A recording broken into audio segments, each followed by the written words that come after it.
Welcome back, everybody. Part 2 of our Cabral HouseCalls. Hopefully you got to tune in yesterday. Yes, every Saturday and Sunday we answer about 10 of our community's questions. 5 yesterday. We'll get to about 5 here today. That's what it seems to be. About a 15-minute show. I like to respect your time. I like to keep the podcast each day to about 15 minutes just to try to teach a little bit more so that we continue to accumulate health knowledge that we can use for ourselves, for our family, for our loved ones, and if you're a practitioner in your practice as well. All right. So without further ado, let's get to more of our community's questions, all things wellness, weight loss, weight gain, anti-aging, high performance health. First one is from Esmera. Esmera says, hello, can low cholesterol be an issue? I eat primarily low fat white fish with lots of vegetables and exercise daily. My cholesterol is below the reference range. I don't eat much fat, and I'm wondering if I should be concerned about low cholesterol. Thank you. Well, yes. Just like high cholesterol, which could be potentially an issue for some people, low cholesterol could be potentially an issue for some people. Now, typically a cardiologist from conventional medicine will say, no, it can never be too low. And that's why they try to drive it lower and lower and lower, because they look at cholesterol as a proxy essentially for heart health. But that's not necessarily the truth. If your cholesterol is too low, you could be suffering from low hormones. Basically, how the steroidal hormone pathway works is that it moves from B5, right? Then it moves to acetyl coenzyme A. It moves down to cholesterol. It uses that cholesterol to ultimately create pregnenolone. From pregnenolone, you can shift to DHEA and then testosterone or estrogen or progesterone. And from progesterone, we can shift to cortisol or aldosterone for blood pressure and sodium retention, etc. So as you can see, cholesterol is a precursor to all of our sex hormones. It's also used for the health of the nervous system, as well as the health of all of our cells in our body. So typically, your cholesterol, if you just kind of want to play it overall safe, you want your total cholesterol to be between a 140 and a 200. So if you're at a 120, could be a little bit too low, especially if you have other health-based issues. If your overall health is amazing and everything looks good and you've got the energy and ambition, drive, you can exercise, you can do all the things you want and you're recovering well, for you, it might be just fine, right? So that's why I always recommend, if you can, work directly with a practitioner. But overall, yes, it can be too low, just like it can be too high. All right, Nicolina is up next. Dear Dr. Cabral, do you have any information on how to get rid of fibroids in breasts? Since I got my second child, I have one which will not stop growing. It is growing much slower since I do intermittent fasting, but I was wondering, why do I always get them in my breast? Is my body missing something? I used to have them since I'm 25, but they all stopped growing at 1 centimeter. And now they are even smaller. This one has a sensitive hormone receptor. Okay, I was just going to talk about that, the doctor said. And I was wondering, why do I get fibrocystic breast changes? In traditional Chinese medicine, they say fibroadenoma is caused by mucus. Understand, but so mucus is caused by inflammation, and inflammation can be caused by heat, as they say, which is caused by something else. So just kind of understand that everything has an underlying root cause. So yours is inflammatory, hormone related. Again, I can't provide any medical advice, medical treatment, medical cures, medical diagnosis. But I've done many shows on fibromas or fibroids in breasts. So you can always go to stephencabral.com/podcast and type in fibroids, and you'll see a bunch of shows. So again, you wrote in about 8 weeks ago. I just want to make sure that you could always get your answer if you wanted to faster. However, here's what we look at. We look at estrogen dominance.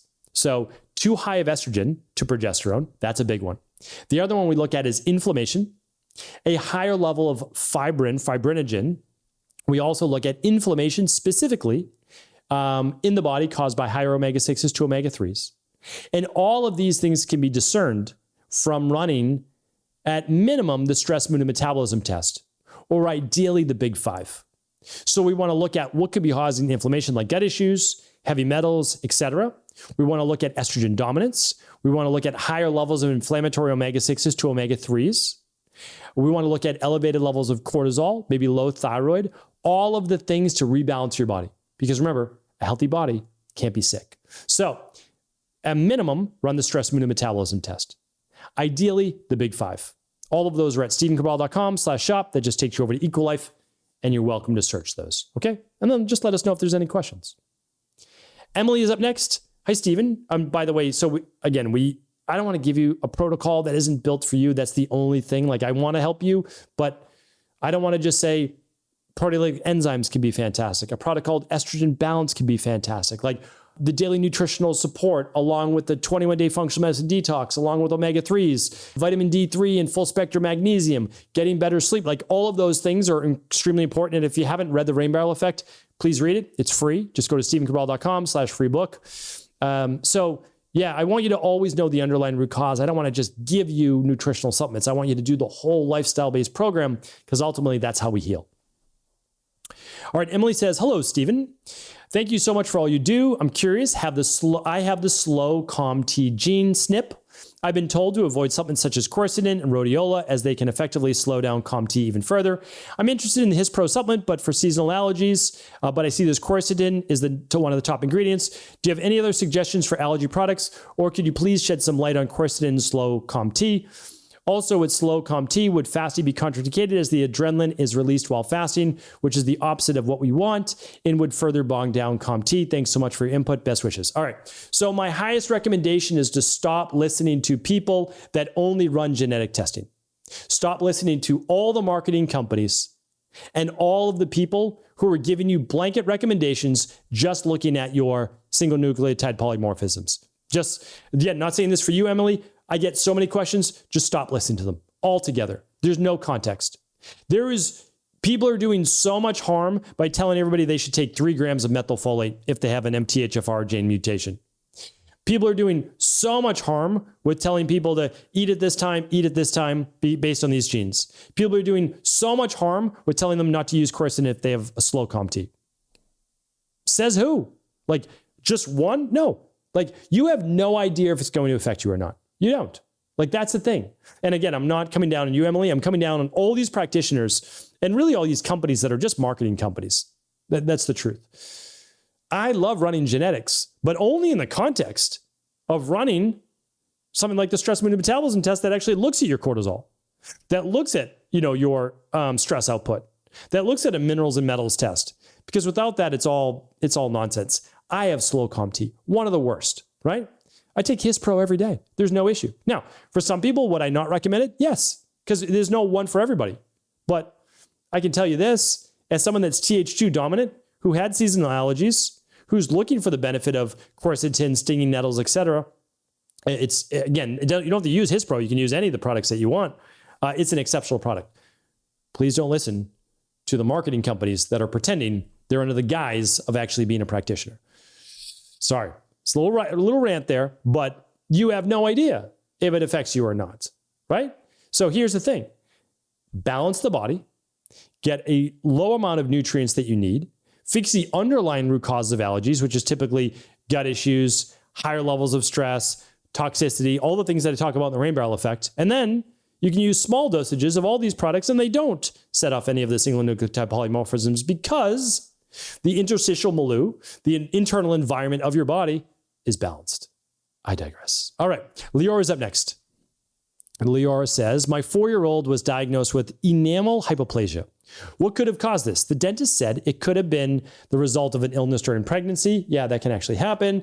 I've had COVID and a fever at 36 weeks pregnant and would like to avoid this with my future pregnancies and children if possible.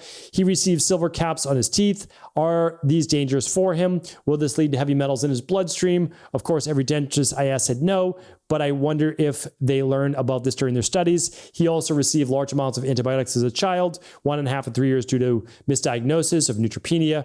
Could this have impacted his health? Okay. Again, we can never look back and regret our decisions. You did all of the right things as your child's mom. Like, you did all of the right things. So here's the thing. This is part of your story and this child's story. That's how I look at it. I was sick for my childhood and I was sick for a decade from 17 to 27. Part of my story. But I learned from it and I got even healthier. And maybe, this is how I look at it, maybe it prevented me from getting something even worse, maybe that I was possibly on the path for, because I had to change my life, right? So first recommendation, see a biological dentist, and that will become your new dentist. So you can go to biological dentist registries. You can go to IAOMT.org, find a good biological dentist. They're the expert. I'm not the expert in this. As the child grows, they're going to need new silver caps or different, they may not need it at all on the new teeth. But again, we're not going to worry about that right now. Could have been caused in utero, like while you were pregnant. Yes, it is possible. And it can happen from viruses and fever. Yes, it's possible. Could it happen from antibiotics? Possibly. What we can't do is, again, go back. We're going to help your child get healthy. They could run the starter kit, the vitamin tox test, look at their gut health, look at their heavy metals, look at those things. They could do that, right? If you wanted to, that's up to you. Again, StephenCabral.com/starter-kit. That'll take you there for both children and adults over 3 years old. And then you're going to get yourself healthy. Please listen to my Happy and Healthy Pregnancy podcast. If you can't ever find them, just write in. We want to help you with this. Write in at CabralSupportGroup.com. We'll answer your question. We'll help you find the Happy Healthy Pregnancy podcast. We'll help you do a functional medicine detox and a heavy metal detox to get these things out of your body. Make sure you have the happy, healthiest pregnancy possible. All right? All right, Christina's up next. Christina will be our last question today. And she says, Dr. Cabral, thank you for your generosity in support and for helping so many people looking for answers. Thank you, Christina. Appreciate that. My question is related to the effectiveness of the Prenovo brain scan as part of the whole body scan compared to Dr. Amen's brain scan. Do you know if they provide the same valuable information on the issues with the brain, or are they different? I have a child on the spectrum, and I was wondering if the Prenovo scan would help me identify issues that my child might have, such as brain damage as well as the whole body issues. Also, is there a treatment plan recommended by Prenovo after the scan is performed? Thank you. Okay, great questions. I teach this in depth at highperformancehealth.org. If anybody is looking for the highest level programs based on science for anti-aging and longevity, there is a call it civilian course. And if you want to get certified as a high performance health coach, there's both courses. Okay. Definitely check it out. highperformancehealth.org. That was a labor of love. I love putting that together. There's also monthly calls with me as part of the high performance health group. Anyway, you can check it out. If it's the right fit, it's the right fit. But we go through this in depth. I go through contrast MRIs versus non-contrast MRIs versus Amen's scans versus PET scans, like all of the different things. Here's what I'll share with you. They're both fantastic. Prenovo, I would say, is the best full body, head to toe MRI non-contrast experience. Dr. Amen's is the best brain specific scan. So depending on what you're looking for, if it's mainly for the brain, then Dr. Amen. If it is the whole body, looking for potential cancerous tumors, aneurysm, blood clot, hemangiomas, all sorts of issues, Prenovo, full body, non-contrast. Okay. Again, I don't get any commissions or anything. You can get $300 off a Prenovo scan just by using my name, Cabral. You can just ask at CabralSupportGroup.com. We'll get you the code if you want. But again, I'm not an affiliate for them. I just want you to know that. It can be life-saving for so many people. Dr. Amen, yeah, the best for brain specific. Prenovo does not come with a plan. Dr. Amen will give you a plan based on what he sees on the brain, or based on, lab results. You'll get a radiology-based recommendation, and that's for follow-up. So hopefully that was helpful. Really great questions, high-level questions here today. I really appreciate all of you tuning in as always. And of course, I'll be back tomorrow with a brand new Mindset of Motivation Monday, a fun way to start the week. Take care, everybody. Have an amazing rest of your weekend.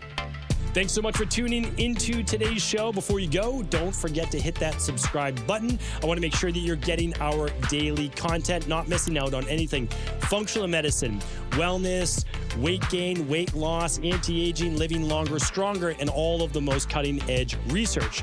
And if there's any topics you want to hear, feel free to leave them in the comments below. Take care.